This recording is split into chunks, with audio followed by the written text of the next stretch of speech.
Since the George Floyd protests began, there's been a growing conversation around police reforms or even abolishing the institution as we know it altogether. Author Alex Vitale wrote about this debate back in 2017 in his book, The End of Policing. So Alex dives into how we ended up with law enforcement as a catch-all solution to society's problems and why that's created an over-reliance on the police in his view.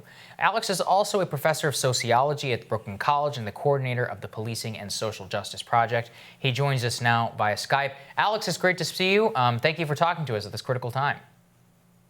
You bet. Good morning, everybody. Absolutely. So, Alex, rising calls in order to defund the police has become a slogan of much of the movement that we've seen right now. We see the Minneapolis City Council saying that they would do so. However, there's also been some pushback. So the mayor of Minneapolis, Jacob Frey, actually confronted by some protesters over the weekend and actually booed because he refused to do so. Let's take a listen. Will you defund the Minneapolis Police Department? All right, be quiet, y'all. Be quiet, because it's important that we actually hear this.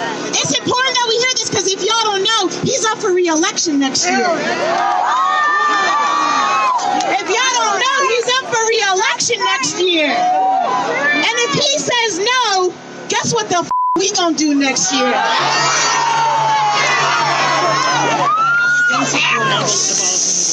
What'd you say? One more time. I do not support the full abolition of the police. All right, get the fuck out of here! Go! Get out of here! Quite a moment there that we saw, Alex. What do you think about both this moment, the political energy that you see behind the defund the police movement, and also lay out what does that mean to somebody like you?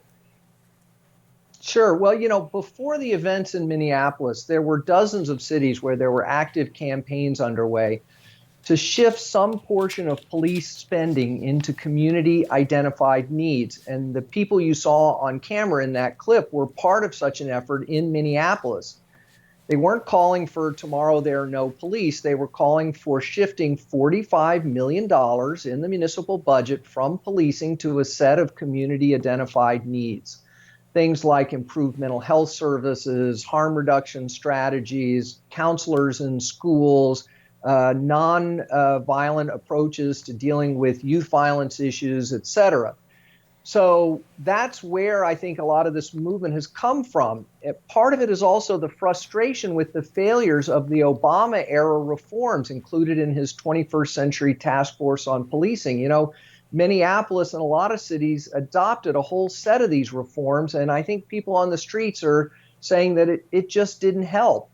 And I was on just a minute ago with Council Member Ellison from Minneapolis, and he says that they're going to engage in a year-long process of working with the community to identify these needs so that they can shrink the footprint of policing. And I think that's exactly what's needed.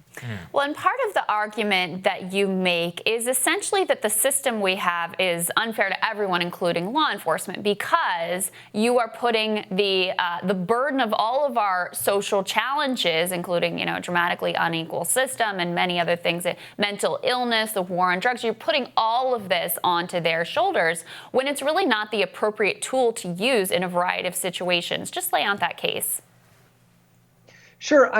I've been a police scholar for over 2 decades now. I work with police. I know police all over the world. This is not about attacking individual police officers. As many problematic officers as there are, this is not really about police accountability. This is about political accountability, which is, again, what we saw in the clip just a second ago. This is about the decision by elected officials to turn our social problems over to police to manage. Failing schools, give it to the police. No mental health services, give it to the police. Mass homelessness, use the police to kick homeless people out of the subway, et cetera. And so this is about rethinking our public political priorities and expressing that through a budget process that tries to lift individuals and communities up instead of criminalizing them. So, Alex, I mean, you say this sounds quite reasonable, and yet we hear much from the defund the police movement. And I saw a member of the Minneapolis City Council actually on CNN this morning was asked explicitly, what should I do if somebody's breaking into my house? Should I call the police? They said that that comes from a place of privilege. And it seems like to many conservatives, people on the right, this is an attack on the institution of police itself. Obviously, I think you disagree with that. Maybe lay out the case why and how you feel about that statement. Sure. Well, nobody's talking about a situation where tomorrow there's some magic switch that we flip and there are no police. We have millions of police. They're not going anywhere tomorrow. This is about chipping away at our over-reliance on policing. But the defund movement is also about a bigger political vision, about asking some very deep questions about the political direction of our country and why we have the levels of inequality and racism that we do, and why we've turned those problems over to police. And some of those people are trying to figure out what a world would look like where we don't need police and we don't need prisons. But we don't know what that world looks like. We don't know exactly how to get there. We don't know how long that would take. This is about, a kind of vision. But the real defund movement is also about a set of very concrete, practical demands rooted in people turning out to local budget hearings. This is not fantasy, utopian, virtue signaling. A lot of people have pointed to Camden, New Jersey as a place that has tried some of what you're talking about with some success. Are there other models, and can you dive into some of the numbers around Camden and what they have done and what that actually has looked like for their communities? So Camden is not exactly analogous to what's being talked about in Minneapolis. In that case, they were trying to break the police union so that they could bring in more officers at lower salaries and tinker with some of these superficial reforms. And while there were some important reductions in crime, the connection to policing is less clear.